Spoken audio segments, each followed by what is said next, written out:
Para sa salitang aksaya sa panlaping mag. Mag-aksaya, nag-aksaya, nag-aaksaya, mag-aaksaya. Huwag kang mag-aksaya ng tubig. Nag-aksaya siya ng pagkain kaya wala na siyang makain. Nag-aaksaya lagi ang bata ng pera. Mag-aaksaya ako ng pera kung marami na akong naipon. Para sa panlaping mang. Mang-aksaya, nang-aksaya, nang-aaksaya, mang-aaksaya.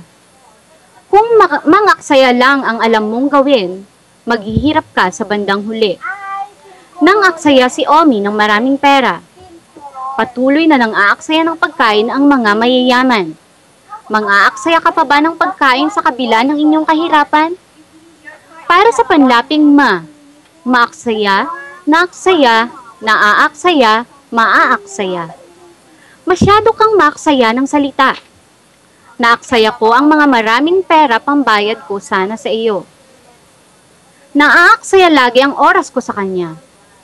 Maaaksaya ang oras mo kapag hindi mo ginamit ng tama. Para sa panlaping maka. Makaaksaya, nakaaksaya, nakakaaksaya, makakaaksaya. Hindi ka makaaksaya ng pera ngayon dahil binabantayan ka ng iyong lola. Nakaaksaya ako ng maraming pera kahapon. Nakakaaksaya ka pa rin ng pera kahit nagagalit ng iyong magulang.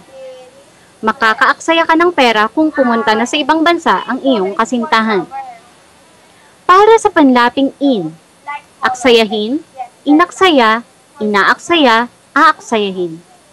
Huwag mong aksayahin ang pagkakataon na makapagtrabaho ka. Inaksaya lang ng bata ang perang binigay ng kanyang magulang. Inaaksaya lagi ni Sheila ang pagmamahal ng kanyang kasintahan. Aaksayin mo ba ang pagmamahal ni Ken? Para sa panlaping pag at an.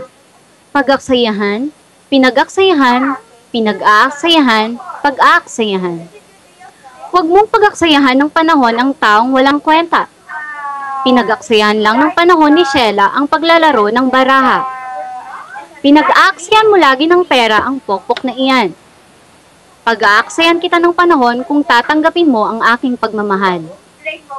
Para sa panlaping magpa. Magpaaksaya, nagpaaksaya, nagpapaaksaya, magpapaaksaya. Huwag kang magpaaksaya ng tubig sa kapatid mo. Nagpaaksaya lang siya sa kasintahan niya ng pera. Nagpapaaksaya ka na lang lagi ng panahon. Hinding-hindi ako magpapaaksaya ng pera sa anak ko. At para sa panlaping ipa. Ipaaksaya, ipinaaksaya, ipinapaaksaya, ipapaaksaya. Ipaaksaya mo na lang sa kapatid mo iyang mga papel dahil hindi ko na kailangan. Ipinaaksaya ko na ang tubig dahil puno na ang batsa. Ipinapaaksaya na ng kanyang nanay ang pera dahil marami na silang naipon. Ipapaaksaya ko sa iyo ang aking pera kapag nagpakabait ka sa akin.